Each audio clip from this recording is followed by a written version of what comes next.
Olá, muito boa tarde! Estamos iniciando mais uma transmissão ao vivo.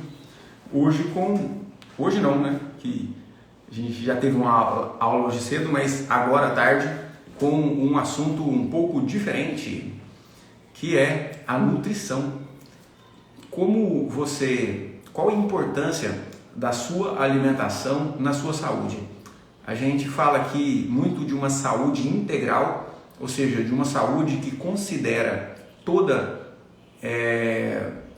o seu aspecto psicológico, físico, profissional, financeiro, familiar. Então, a saúde integral precisa necessariamente considerar também a questão da alimentação. E hoje nós teremos uma convidada super especial, que é a Mariana Alves, uma nutricionista conceituadíssima, que faz um trabalho lindíssimo de orientação, não só no sentido de emagrecimento e perda de peso, mas também como de ganho de saúde de um modo geral. E ela vai estar aqui com a gente, trazendo um pouco da expertise dela a respeito de como usar a alimentação para não precisar usar remédio, ou seja, fazer do seu alimento o seu remédio, né? Eu como médico, né, percebo que a medicina cada vez mais caminha para um conceito mais preventivo, ou seja, aonde os hábitos de vida, os padrões de comportamento são mais relevantes no sentido de manter a saúde do que necessariamente os remédios. Então, as doenças que mais atrapalham a vida das pessoas são doenças que os remédios têm uma participação pequena. Quais são as doenças? Quando eu falo as doenças que mais atrapalham, eu estou falando dentro de uma proporção, dentro de uma estimativa, dentro de uma estatística, que são as doenças de hipertensão, diabetes, dislipidemia, que é o colesterol alto, o que esses três juntos aí configuram a síndrome plurimetabólica. E essa síndrome plurimetabólica, até a gente tem a intervenção e o auxílio de medicações. Remédio para baixar o colesterol, remédio para baixar a pressão, remédio para diminuir a glicemia. Porém, esses remédios sozinhos não resolvem o problema, né? Existe toda uma necessidade de hábitos de vida saudáveis no que diz respeito à alimentação, atividade física, diminuição do estresse. Mariana, você está por aí já? Deixa eu ver.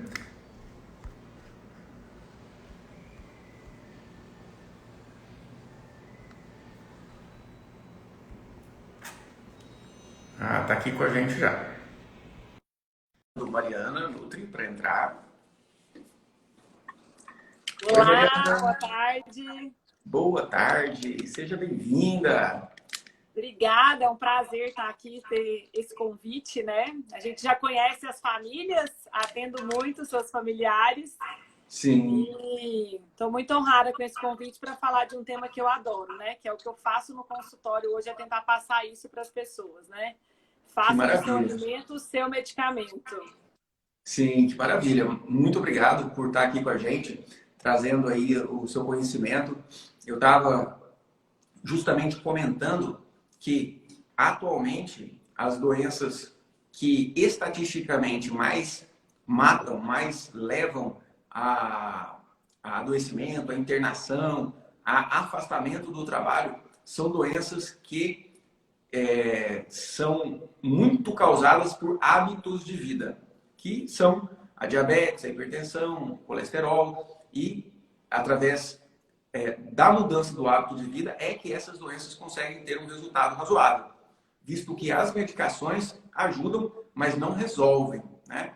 Então, lógico que a gente está falando já lá na frente numa questão de adoecimento, mas a gente pode e devemos e a medicina, a nutrição, a psicologia, toda a assistência à saúde humana hoje em dia caminha para uma perspectiva muito mais preventiva do que de remediar, né? Então, por isso, eu tive essa ideia aí de te convidar para estar aqui trazendo uma palhinha para a galera que acompanha a gente com o trabalho da constelação, da autoconstelação, que fala demais a respeito da saúde física também e o quanto a alimentação ajuda no aspecto não só físico, mas até emocional, da disposição, né?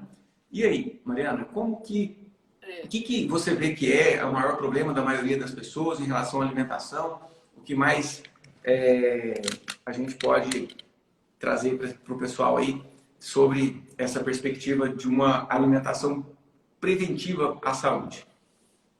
É muito bom ver médico com essa concepção, com essa cabeça, com esse ideal, porque realmente eu falo que hoje a nutrição ela está em alta.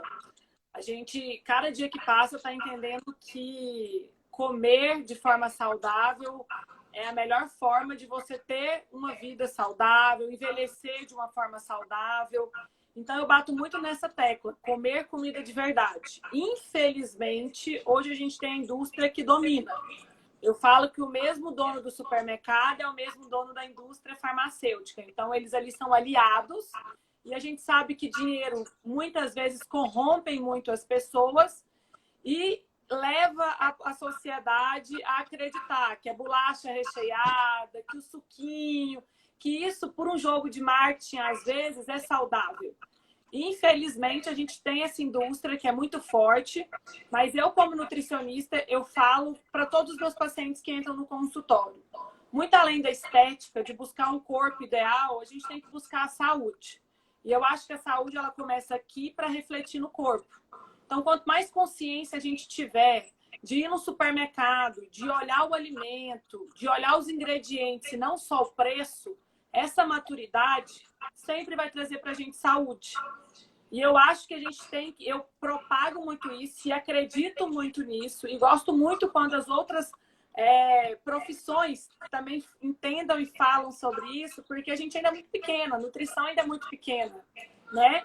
E quando a gente vai em um médico e quando a gente vai em uma nutricionista, o médico ele tem muito peso na força do que ele fala para o paciente. Então, se ele acredita também no poder das ervas, no poder do alimento, das combinações, isso vai fortalecer o nosso trabalho. Então, hoje eu acredito muito que o alimento ele pode curar, sim. Porque quando a gente vai estudar a origem dos medicamentos, normalmente ele vem de uma erva. E normalmente ou ele vem de um fruto, ou ele vem de uma raiz. Então, atrás de um medicamento tem um alimento. Então, eu fortaleço muito isso, gente. A gente tem que aprender a descascar mais e desembalar menos. Isso eu acho que nunca vai perder. E eu acho que é o mais importante para a população.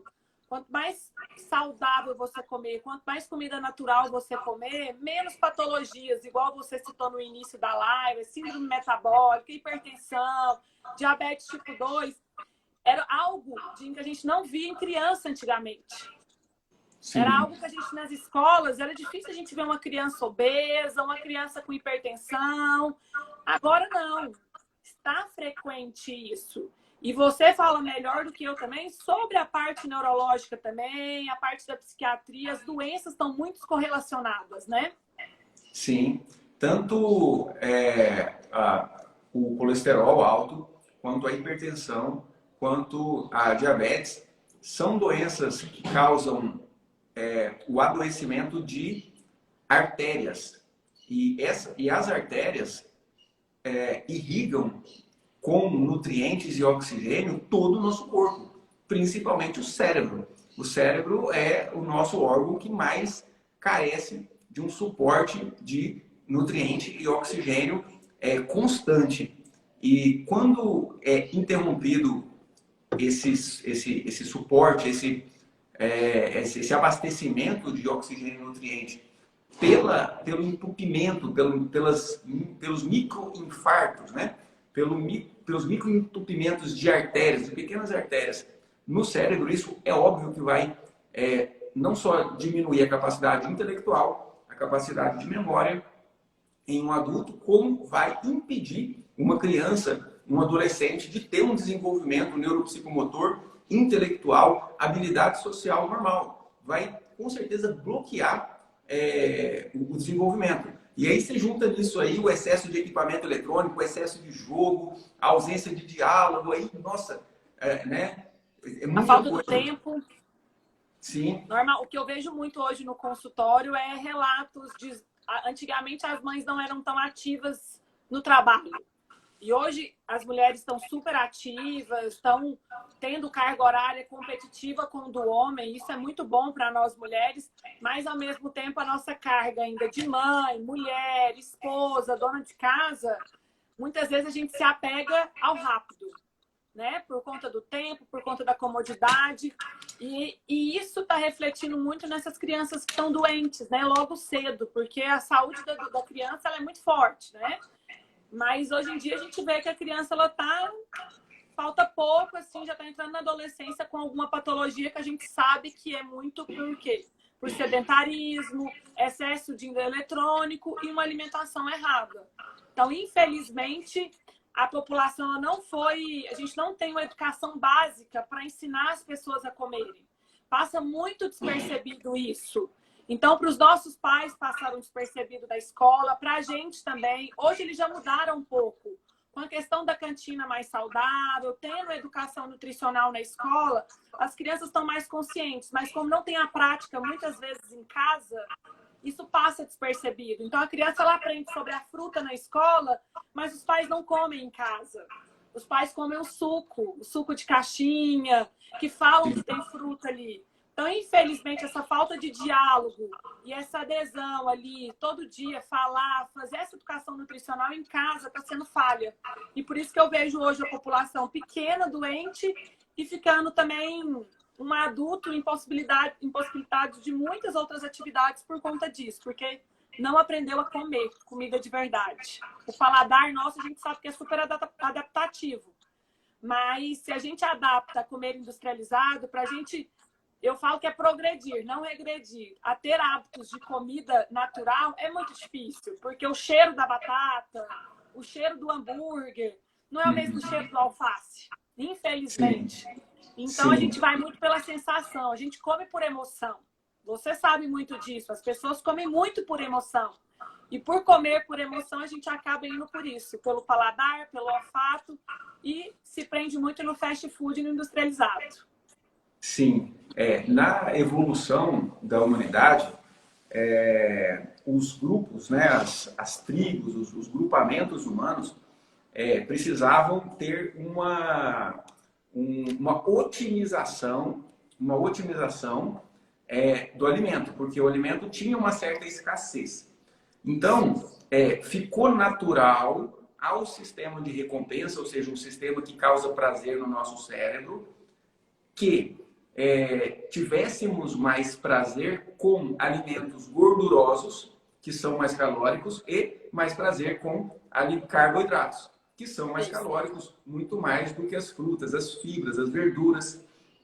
Então, naquela época lá, era importante sim que as pessoas tivessem uma quantidade X, uma busca, porque era carente, né? Existia uma carência do carboidrato, ou até do carboidrato já refinado, como seria o mel naquela época lá, né? Na época que a humanidade ainda não tinha os recursos de industrialização, e a própria gordura de origem animal era uma fonte de nutrição e que veio causando mais prazer no homem. Por quê? Porque com aquela substância, com esse tipo de alimento, a pessoa podia comer menos, que ela teria um suporte de energia por mais tempo até encontrar mais alimento.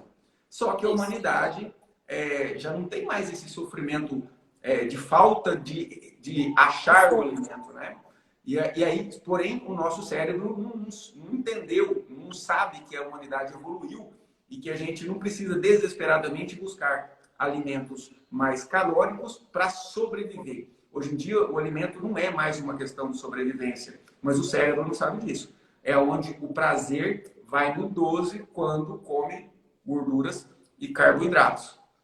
Exatamente. E aí junta com o que você falou, a emoção, né? Se a pessoa está vivendo no seu cotidiano uma vida desprazerosa, triste, ansiosa, preocupada demais, o que acontece? Na hora que come a comida mais gordurosa ou mais carboidrato, ou industrializados, e que vai gerar mais prazer, dá um alívio. Dá um alívio de uma tensão que é emocional, né? Mas a gente vai falar mais para frente um pouquinho dessa parte emocional aí, quando a gente for tocar na obesidade. Mas antes de chegar na obesidade, Mariana, eu queria te perguntar a respeito de quais seriam os maiores vilões da nutrição da nossa atualidade, principalmente da realidade brasileira, né? Talvez até da realidade de Goiás, né? Sei lá, mas brasileira mesmo. Quais seriam os grandes vilões da atualidade na alimentação? Então, eu falo que hoje vai muito do que você falou em relação à gordura. Antigamente, as pessoas falavam que a gordura matava, né? Começou a falar que não pode ter alimento gordurosos, então começaram a colocar livre de gordura, produtos light, começaram a surgir isso, porque para todo mundo a gordura era o vilão, a gordura matava, a gordura entupia as artérias, a pessoa infartava. E no lugar da gordura, o que a indústria fez? Aumentou a quantidade de carboidrato refinado dos alimentos. Então hoje, se você falar para mim qual é o vilão, é farinha e açúcar. Esses dois alimentos, eles estão por completo em tudo que tiver no supermercado. Eu falo para os meus pacientes, o bacon, o segundo ingrediente dele é açúcar. Por que o bacon tem que ter açúcar? Para manter tempo de prateleira. Então, na hora que a gente se choca com um alimento que é pura proteína e gordura, ele ter açúcar na composição, a indústria está por trás disso, porque ela precisa de ganhar dinheiro. Carboidrato é barato, farinha e açúcar é barato. Muito mais do que carne, do que queijo, que tem um valor nutricional melhor. E, infelizmente, se a gente entra no supermercado e vai para a ala infantil, que eu acho que é o que a gente teria que cuidar hoje para refletir lá na frente, a base é farinha e açúcar. Então, começa nas guloseimas, nas bolachas, no refrigerante, no suco, tudo muito colorido, tudo muito atrativo. E isso traz um conforto, é um prazer. Porque na hora que você come, você mastiga rapidinho ali, já acontece a digestão, você sente um prazer momentâneo, rapidamente aquele prazer acaba, você come de novo para sentir o prazer novamente. Então, a farinha e o açúcar hoje, eles contaminaram tanto a indústria e tanto as pessoas, que as pessoas chegaram num grau, num vício, que é difícil delas tirarem. Porque quando elas vão tirar, principalmente da criança, a criança fica agressiva, o adulto também fica deprimido, ainda não quer acreditar no poder do alimento, então ainda utiliza isso como bengala. Então, infelizmente, eu vejo que tudo tem farinha, tudo tem açúcar, a indústria não cria uma cultura contra isso, pelo contrário, ela incentiva isso com vários nomes diferentes para açúcar. Então, normalmente, o paciente que é leigo, ele olha e fala, não, Mariana, esse produto aqui não tem açúcar. E eu vou ler, tem 5 tipos de açúcar diferentes com outro nome. Da mesma forma, a farinha. Todo alimento integral, hoje, se você entra no supermercado, 99% não é integral. É um jogo de marketing, porque existe na nossa legislação várias arestas que deixam a indústria fazer isso, né? Incluir nomes que não é, mas que remete ao produto. Então, infelizmente, a farinha e o açúcar hoje são os maiores vilões. E se a gente for olhar a patologia dessas doenças, hipertensão, diabetes, dislipidemias, muitas vezes o que está atrás não é só o sal, não é só a gordura, é a farinha e o açúcar, em maior quantidade. Então, a gente precisa de mudar isso. Precisa de conscientizar as pessoas a aprender a ler rótulos do alimento, a ter curiosidade. O que é açúcar aqui? Quais são os outros nomes do açúcar? Por isso que eu falo que a nossa profissão está tão em alta hoje, porque o meu objetivo é ensinar. Se eu ensino uma pessoa e ela passa para outra, eu vou propagar só conhecimento. Sim.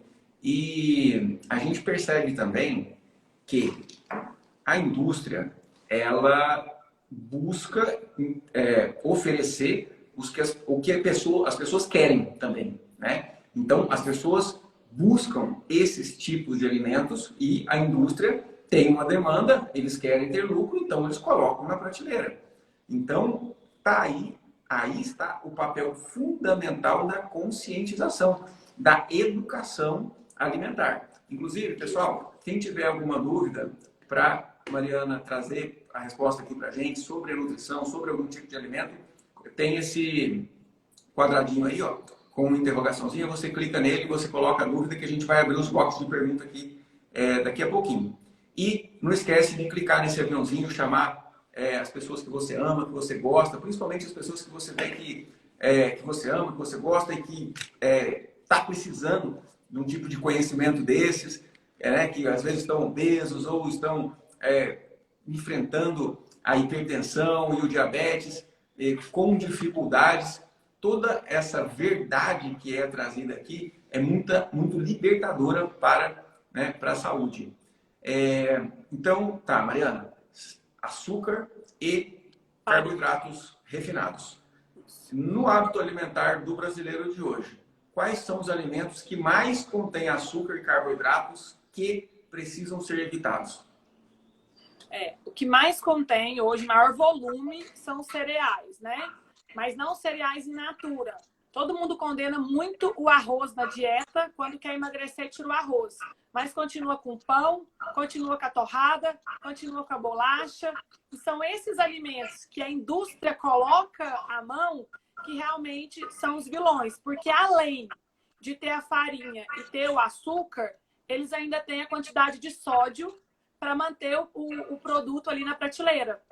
Então, eu falo que a base dos cereais, eles são hoje a base do café da manhã, do lanche, normalmente o jantar que a pessoa substitui por um lanchinho no lugar de jantar comida mesmo, e torna riquíssimo em farinha, açúcar. Então, hoje, o que eu falo que as pessoas têm que tomar muito cuidado, fechar o olho e pensar, gente, quantas cores tem meu prato? Olhar para o prato ali e falar, será que ele está colorido? Ou ele está bege, ele está preto, ele está branco? Normalmente a população hoje está tendo prato assim, bege, preto, branco, ou seja, é a base de farinha, a base do cereal ali rico em açúcar. Então é isso que tem que mudar. A gente tem que ter uma alimentação mais colorida, porque o colorido eu trago mais vitamina, mais nutrientes para aquele prato, ou seja, trago mais saúde também. Sim. Eu acho que a questão do refrigerante, a gente não precisa nem falar muito, não, que pelo menos esse já está sendo bem combatido, assim. Só tem uma dificuldade com o refrigerante. Realmente não é hoje o que eu vejo o maior problema, o maior vício das pessoas. Elas já entenderam. Igual aquela época, a gordura era ruim, hoje todo mundo já entendeu. Só que o que está acontecendo? As pessoas deixaram de tomar refrigerante, mas estão tomando suco. O suco industrializado. E, gente, o refrigerante e o suco industrializado são iguais. A composição, normalmente, do suco ainda é pior do que o refrigerante.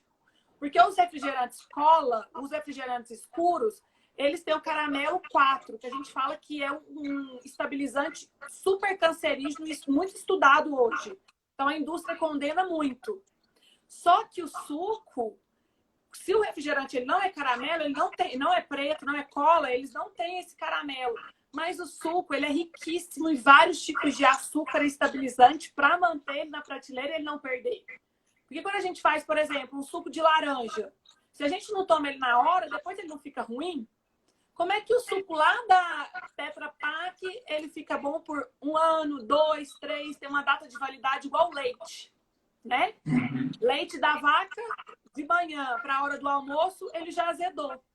Mas se eu vou no supermercado, a data de validade, 2 anos, 3 anos. Isso explica como? Porque a indústria colocou aditivos, colocou conservantes, corante, estabilizante para manter tempo de prateleira. E o nosso corpo, ele não sabe digerir aquilo. Da mesma coisa que você falou que o corpo não entende mais, que ele tem que mudar, reprogramar a forma de alimentar, ele também não sabe digerir essas moléculas. Por isso que hoje tem muitas doenças aí que a gente fala qual que é a causa. A gente tenta tratar com medicamento, não consegue achar a fórmula para diminuir aquilo. E muitas vezes a gente pode olhar, o alimento está por trás disso. Não sozinho, né? Mas é um conjunto de atitudes que sempre tem um alimento ali que influencia. Sim. Já que a gente falou das caixinhas, e o leite de caixinha?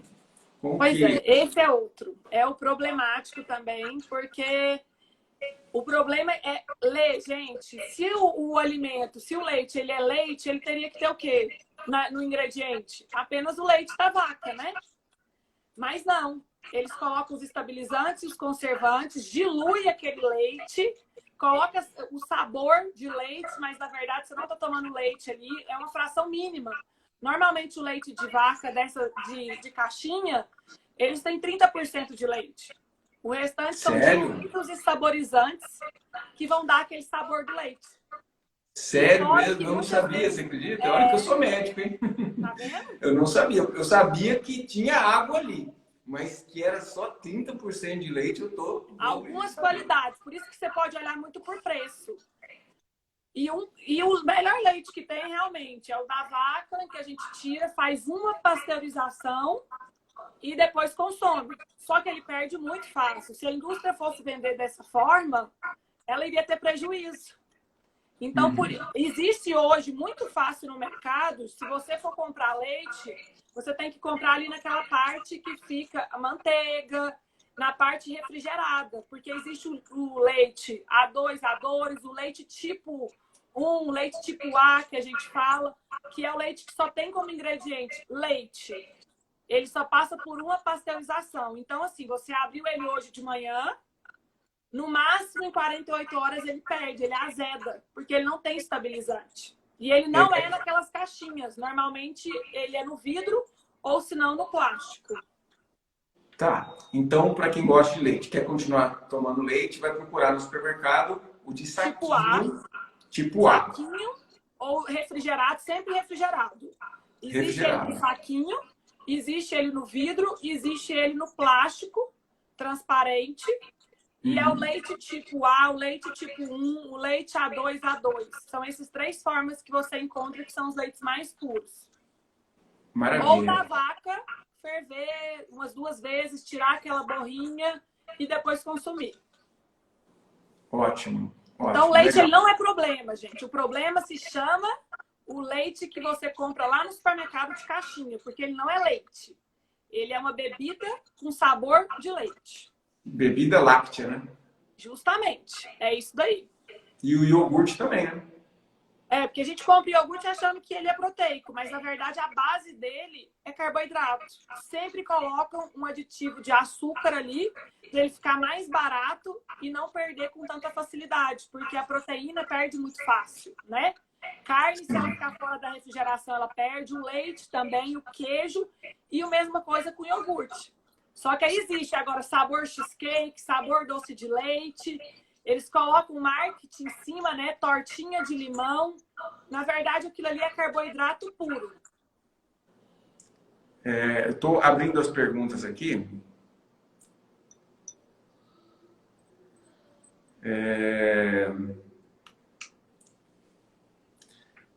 Boa tarde. Eu uso só açúcar moreno, que seria o açúcar mascavo. O mascavo seria indicado, Mariana? Então, a gente tem várias classes de açúcar. Existe o açúcar de coco, existe o açúcar mascavo, o açúcar demerara, o açúcar orgânico, o açúcar cristal e o açúcar refinado. Nessa ordem que eu falei, a gente está do melhor para o pior. Então, como que a gente consegue caracterizar isso? Pensa em uma molécula onde ela tem vários minerais ali. A gente vai lapidando ela. Quanto mais eu vou lapidando essa molécula, mais doce ela fica e com menos nutriente a gente mantém. Então, o açúcar é dessa forma. O açúcar mascavo, ele é moreno porque ele ainda mantém alguns nutrientes nele. A partir do momento que eu vou lapidando aquele açúcar mascavo, ele vai perdendo os nutrientes, vai perdendo a cor marrom, morena. Então, até chegar no refinado, que é branquinho e fininho. Ou seja, aquele açúcar refinado, ele é o pior de todos. Ele não mantém na sua estrutura nenhum nutriente, apenas o açúcar mesmo. Então, o mascavo de todos esses que eu falei, ele e o de coco são os que têm menor índice glicêmico. O que é isso? Quando entra no corpo, é os que têm menor impacto para subir a glicose, para ativar a insulina. Mas, de qualquer forma, meu conselho sempre é: tente sentir o sabor do alimento. Quanto menos açúcar você adicionar no produto, no alimento, melhor vai ser para a sua saúde. Sim. Alguém perguntou do leite em pó. Outro problema também. O leite, ele sai da vaca pó ou líquido ou sólido. Então, pensa, a indústria pegou o leite ali da vaca e colocou ele no formato em pó. E ele dura muito mais do que o da caixinha. Então, realmente, aquele leite ali, se você for ler, ele tem mais de 12 ingredientes. Tem vários ingredientes. Então, se a pessoa usa um leite em pó, começa a ler o rótulo e busca o que tem menor ingrediente, que não tem adição de amido, de maltodextrina, de açúcar, de xarope, de suco, nenhum desses sabores, que isso tudo é açúcar, na verdade. Mas eu sou a favor de um leite em um formato só, que é o leite que a gente compra refrigerado. Mas tem algumas pessoas que precisam, que usam. Às vezes eu uso leite, uma marca que é super famosa aí, eu uso para fazer sobremesa. Então, em vez de eu usar um açúcar, como o açúcar moreno, o açúcar mascavo, eu uso o leite em pó porque ele adoça, porque ele tem a lactose, que é o açúcar do leite. O próprio leite, ele tem essa fração. Então, não é que eu não uso ele diariamente, mas para sobremesa, normalmente eu uso esse leite porque eu não coloco o açúcar. Então, eu já aproveito o açúcar do leite em pó, que é a lactose. Legal, legal.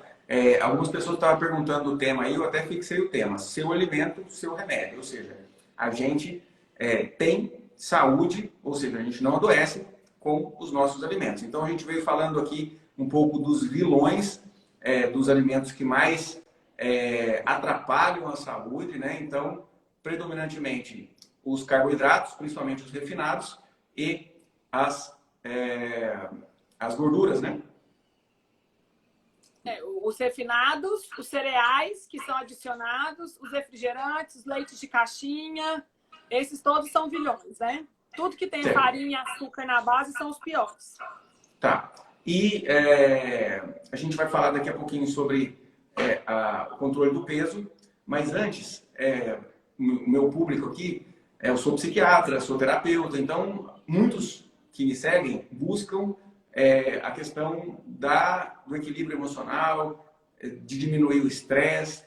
Existe algum padrão de alimentação específico estudado, Mariana, que pudesse estar auxiliando nos processos mentais, não só na cognição, mas no equilíbrio?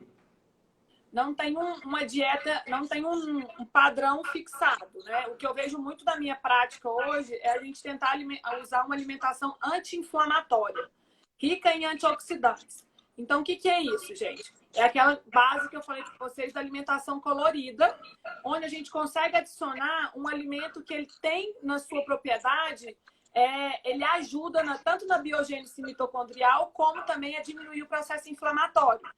Açafrão, própolis, gengibre, canela, normalmente são as especiarias e as ervas. Como a gente falou que todo medicamento, uma grande maioria, por trás tem uma erva, eu sempre busco isso, que é uma alimentação mais natural. Então, eu faço muito mais feira do que supermercado. Tento buscar um alimento mais in natura, uma alimentação mais orgânica também, porque hoje a gente sabe que a indústria está lá na agropecuária, tentando diminuir o tempo, né, para aumentar o consumo ali, para não ficar muito tempo a soja para crescer, a galinha para botar, o frango para crescer. Então, a indústria ela coloca aditivos ali para agilizar o processo, né? Então, eu sempre falo, se a gente quer uma mente tranquila, a gente precisa se alimentar da forma mais natural, que é o que lá antigamente os nossos avós faziam, quando não tinha o quê? Esse tanto de industrializados, né? Antigamente, a gente plantava para consumir aquilo.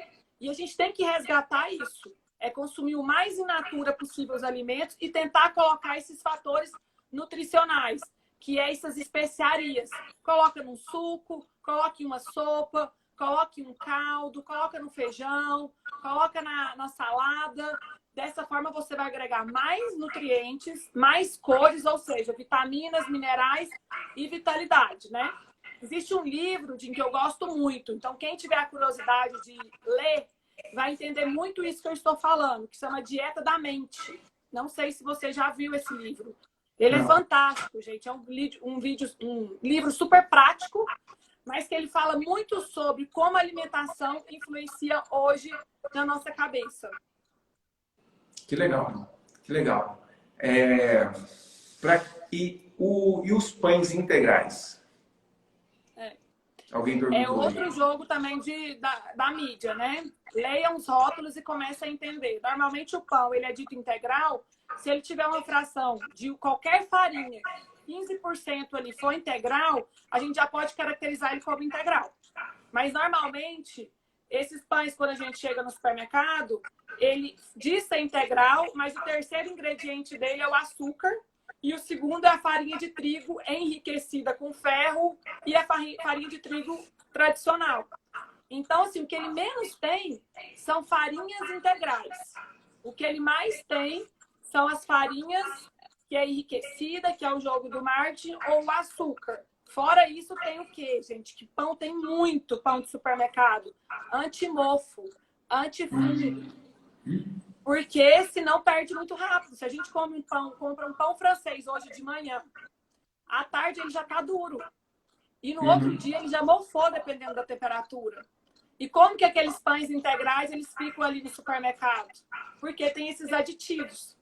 Normalmente, nessas indústrias que fazem esse tipo de pão, as pessoas trabalham com máscara, não pode ficar mais de 2 horas dentro da indústria, na parte da produção, por conta do cheiro. Porque eles passam muito conservante ali para não perder. E pode ver o cheiro do pão francês com o cheiro do pão integral. Agora, lógico que existem pessoas que fazem pães integrais que realmente é integral mesmo. Que aí usa farinha de linhaça, farinha de chia, aveia, a farinha de trigo integral. Então, isso tudo remete à fibra. Aí eu posso caracterizar ele como integral. Mas, normalmente, no supermercado, a gente não acha. Certo. Então, açúcar, o melhor é 0. Mas, farináceo, tem algum que pode substituir? Alguém perguntou da própria tapioca ou alguma outra? Em termos calóricos, a farinha de trigo, o polvilho, é a mesma coisa.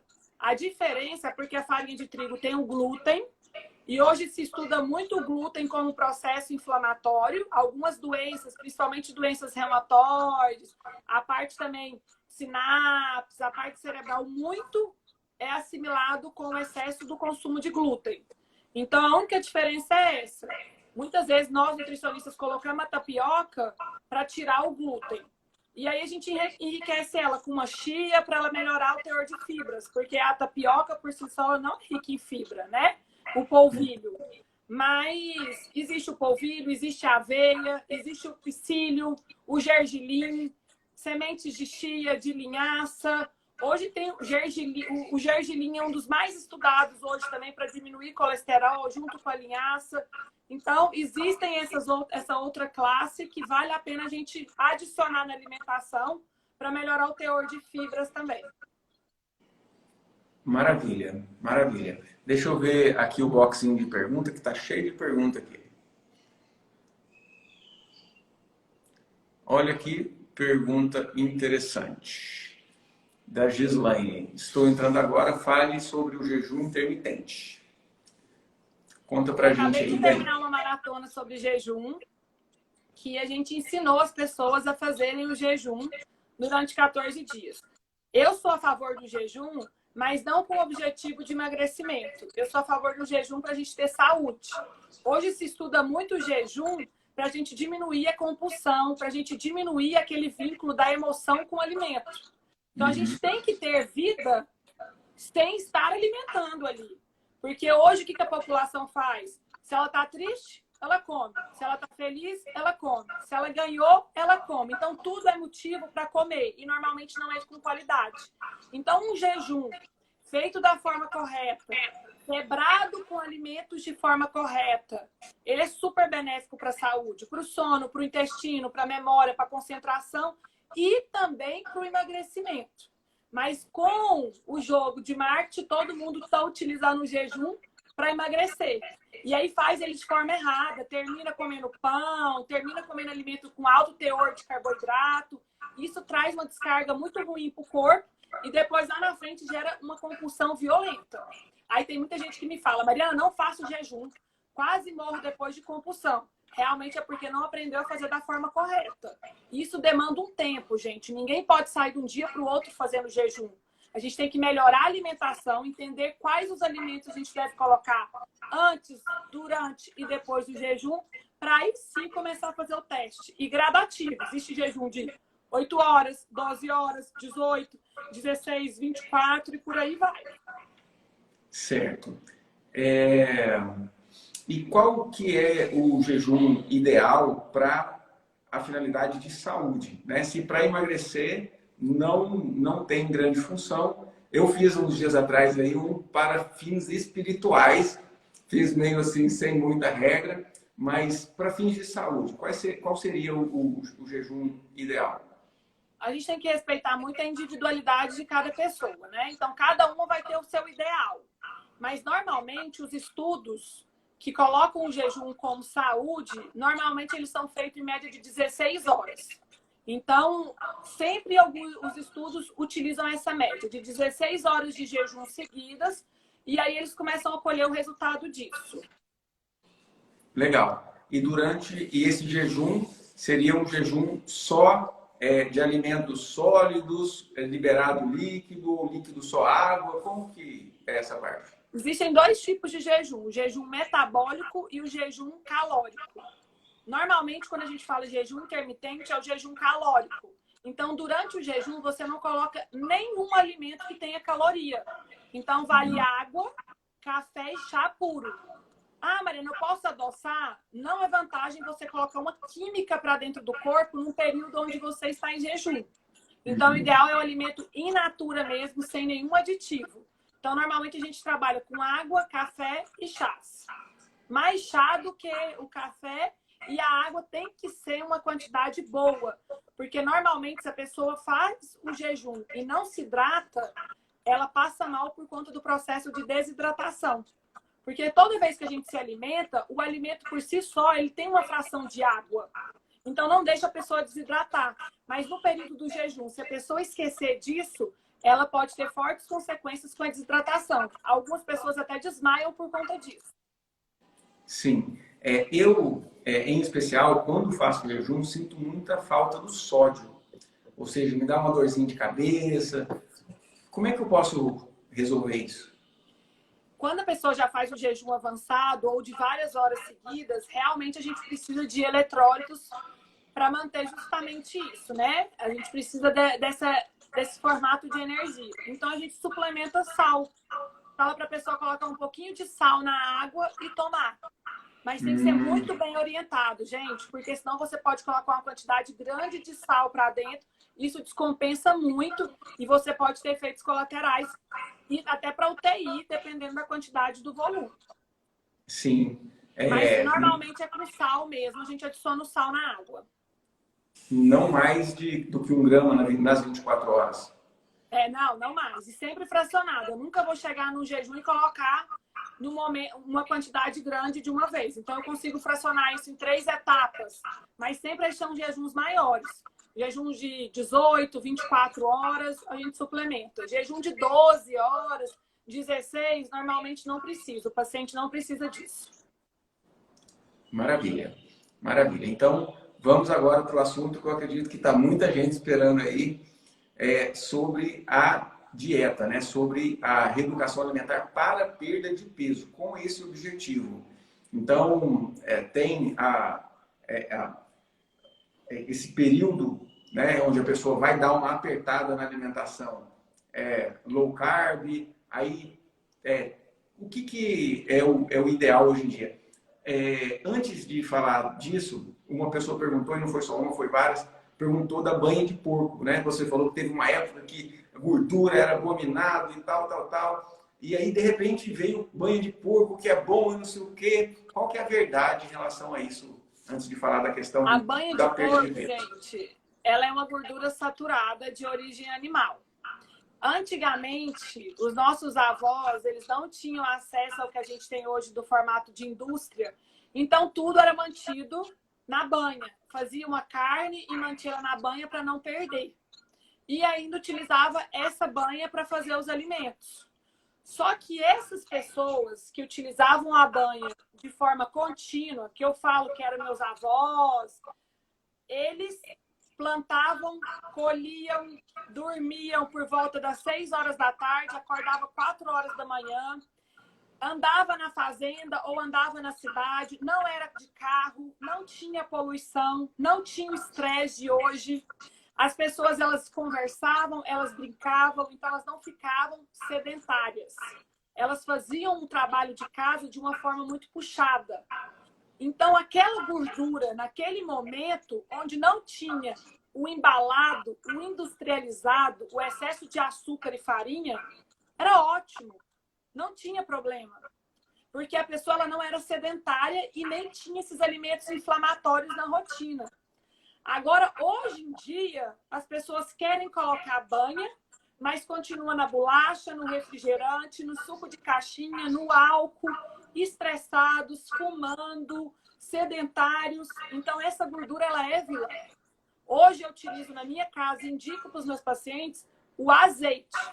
Porque o azeite, ele é natural, ele tem um processo, normalmente eu esquento a panela e depois eu coloco o azeite, então o ponto de fumaça dele, que é o que faz ele perder as propriedades, demora mais e eu consigo ainda aproveitar o fator dele por ser uma gordura insaturada, ou seja, uma gordura vegetal, ela não é de origem animal.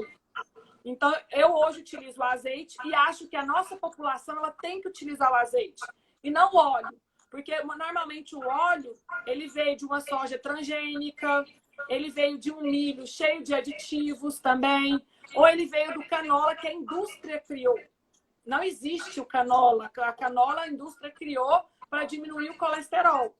Então eu sou super a favor do azeite, não indico a banha porque a gente não tem o estilo de vida que os nossos avós tinham. A gente é bem sedentário, bem estressado e bem inflamado para continuar usando uma gordura saturada de rotina.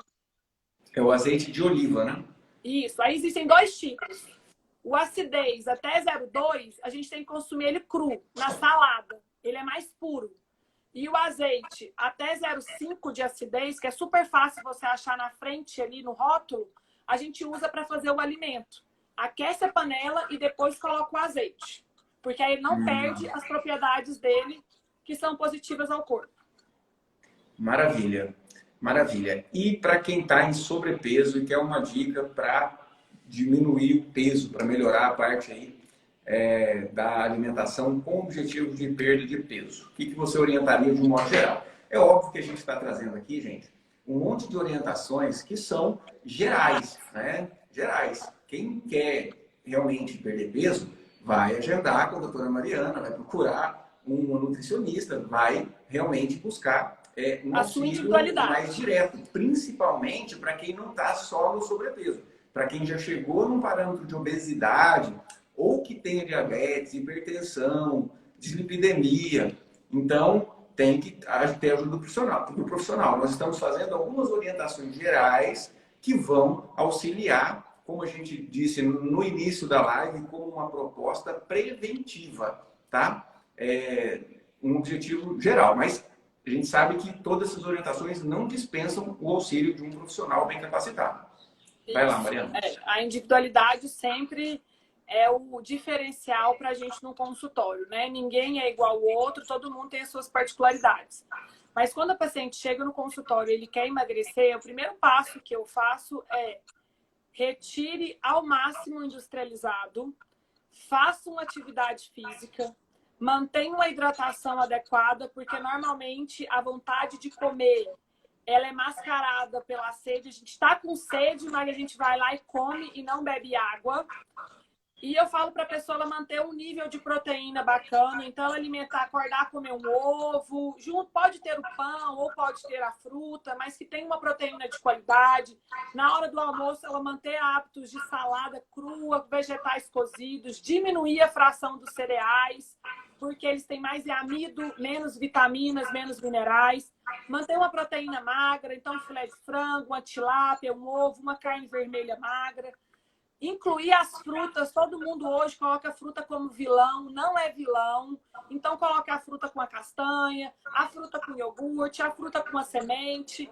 Faz um jantar leve, gente. Essa dica é a melhor de todas. Se você quer emagrecer, pare de alimentar o mais cedo possível. A gente tem um ciclo, que ele chama ciclo circadiano. E ele que faz, durante a madrugada, a gente tem alguns fatores hormonais que trabalham ali, alguns hormônios. Então, quanto mais cedo a gente fazer o nosso jantar, melhor é. A gente deixa o nosso corpo trabalhar. E ele não precisa de ficar digerindo aquele alimento gorduroso, aquela fritura, aquele creme, aquele alimento industrializado. Então, eu falo, coma até às 19, 20 horas. Faça mais feira do que supermercado, descasque mais, desembale menos e presta atenção, eu tô com fome ou é gula? Parem de comer por emoção. O alimento ele foi feito para nutrir o nosso corpo, para a gente manter em pé, para a gente conseguir respirar, para a gente conseguir andar. Mas não porque a gente está triste, não porque a gente está feliz, porque a gente brigou, porque a gente ganhou. A gente tem que começar a desvincular isso. Aí você tem uma vida saudável e um emagrecimento de qualidade. Sim. E, inclusive, nós temos aí uma obesidade que vem mais de uma tendência metabólica ao ganho de peso e tem uma obesidade que está mais relacionado com a questão emocional, que é o que na psiquiatria nós tratamos como compulsão alimentar periódica. Que é o seguinte, a pessoa tem um episódio de compulsão alimentar. Come, e geralmente vindo de uma emoção de mau humor, ou de irritabilidade, ou de ansiedade. E aí a pessoa come bastante, aí de repente vem aquele sentimento de culpa, de frustração extremo, e a pessoa fala, não vou comer. Aí faz um jejum, faz um período de jejum prolongado.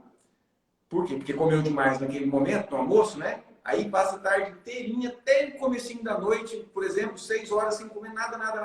Mas aí aquilo vai aumentando, e de repente libera e tem um outro episódio de compulsão alimentar, onde a pessoa come muita coisa num período muito curto de tempo, vem a frustração de novo, e é por isso que chama compulsão alimentar periódica, né? Quem se percebe nesse padrão tem tratamento, existem medicações que podem ajudar, não só a ajuda nutricionista é muito importante, mas para conseguir controlar os sintomas emocionais, nós temos o tratamento com a psicoterapia, existem medicações que podem ajudar por um período, né? Até que a pessoa consiga, através da psicoterapia, reeducar a sua alimentação. Então, existe recurso para tudo isso. E uma outra coisa que eu acho interessante a gente comentar, Mariana, é o seguinte, ninguém consegue reeducar a alimentação dentro de uma casa sozinho. É muito difícil. É muito difícil. Principalmente os adultos que estão aqui e que estão aí preocupadíssimos com as crianças, que estão comendo bolachinha, que estão comendo isso, que estão comendo doce demais. Então, não tem como, dentro de um lar, de uma casa, quer dizer, ter como tem, mas é muito mais difícil de uma pessoa conseguir reeducar a própria alimentação. Então, tudo que nós estamos falando aqui é uma questão também ideológica, é uma questão de filosofia de vida, é uma questão de sentar à mesa, conversar com o esposo, conversar com a esposa, com os filhos, e para tentar instituir dentro daquela casa, dentro do lar, uma forma de melhorar o padrão de alimentação e saúde de todo mundo. Não só na parte da alimentação, mas na atividade física, em atividades lúdicas, em atividades de lazer, em atividades a gente faz aqui em casa, né, roda de conversa, né? Todo mundo larga o eletrônico, vamos sentar, conversar, bater um papo. As crianças ficam assim, quer conversar? Vamos conversar não, quero doido para pegar o celular, mas não, vamos conversar. E aí, passado um primeiro momento, né? Aí elas se soltam, elas falam o que elas estão sentindo, o que elas estão achando do período de pandemia, umas reclamam das aulas online. Ou seja, isso interage, isso traz uma noção de unidade, de pertencimento ao lar, onde todo mundo vai colaborar com o mesmo objetivo. Aqui em casa, inclusive, logo que começou a quarentena, vieram para cá a minha sogra, duas cunhadas e o Calil, meu filho mais velho, estava bem obeso. A gente falou, ó, quarentena fit. Aí nós fizemos todo um programa que a casa inteira conseguiu dar uma reeducada boa na alimentação. Quem estava mais obeso, né, perdeu um tanto de peso lá, mas infelizmente a gente acabou dando uma afrouxada. Já está na hora, né? Acho que precisava dessa live aqui para a gente voltar ali, pegar pesado com o pessoal lá, para a gente voltar com isso. É ou não é, Mariana? Eu falo muito isso. Não adianta a gente culpar as crianças, porque quem coloca comida dentro de casa, quem educa, são os pais, né? Infelizmente, a gente tem hoje o tadinho, mas é só um pouquinho, e é isso que tá virando um pocão no final, né? Mas quando eu atendo criança, normalmente eu atendo os pais também, porque eu não acho justo eu falar para a criança não comer aquilo, sendo que o pai come ou a mãe não tem um hábito de vida saudável. Então, infelizmente, para tratar as crianças, a gente tem que primeiro conscientizar os adultos.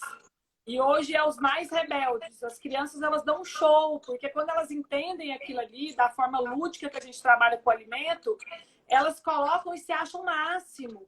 A gente trabalha com objetivos, a gente trabalha com recompensas, não assim, se você fizer isso aqui, eu vou te dar um chocolate. Não. Recompensas mesmo de carinho, de afeto.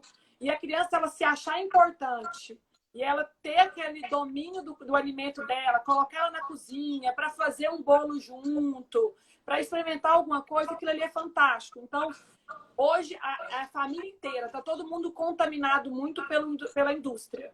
Precisa primeiro os pais mudarem, os avós principalmente mudarem, os tios, as tias babonas mudarem também, para refletir nessas crianças, que hoje elas estão pagando, lá na frente vai ser pior por conta dessa falta de hábito saudável na rotina da casa.